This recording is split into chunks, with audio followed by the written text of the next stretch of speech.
আপনাকে 100টা ভালো কাজ করতে হবে নাম কামানোর জন্য, আর সেই নাম নষ্ট করার জন্য একটা খারাপ কাজই যথেষ্ট। তার প্রমাণ হচ্ছে খান স্যার। খান স্যারকে নিয়ে যে ঘটনা ঘটেছে আশা করছি সবাই কম বেশি জানেন।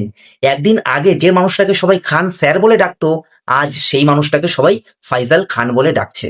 যে মানুষটা বেস্ট এডুকেশন প্রোভাইড করার জন্য বেস্ট এডুকেশন অ্যাওয়ার্ড পেয়েছেন, আজ তারই উপরই বড় বড় কেস দেওয়া হয়েছে। যেখানে কোচিং সেন্টারে হাজার হাজার টাকা লাগে, সেখানে এই মানুষটা গরিব মধ্যবিত্ত বাচ্চাদের সম্পূর্ণ ফ্রিতে এডুকেশন প্রোভাইড করত।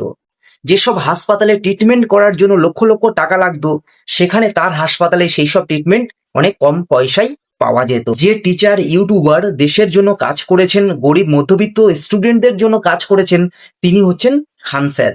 এই খান স্যারকে বহুদিন ধরে ফাঁসানোর চেষ্টা চালাচ্ছিল বড় বড় কোচিং মেডিকেল মাফিয়ারা, কারণ এই কোচিং মেডিকেল থেকেই সব থেকে বেশি ইনকাম করা যায়। আর সেখানে তিনি অনেক কম পয়সায় স্টুডেন্টদের পড়াতেন, আর অনেক কম পয়সায় তার হাসপাতালে চিকিৎসা পাওয়া যেত। এই জিনিসগুলো অন্যদের পছন্দ হচ্ছিল না, কারণ তাদের কোটি কোটি টাকার ব্যবসা ক্ষতি হচ্ছিল। আমরা যদি সবাই খান স্যারের পাশে থাকি, আশা করছি খান স্যার এই যুদ্ধ জয় করে क्या कहेंगे भारत माँ, आज हमको ये लोग ना हिंदू मुसलमान बना दिया। आप इन लोग को सद्बुद्धि दीजिए। ভারতবর্ষকে আরো অনেক এগিয়ে নিয়ে যাবে। তাই ভিডিওটি বেশি বেশি করে শেয়ার করুন।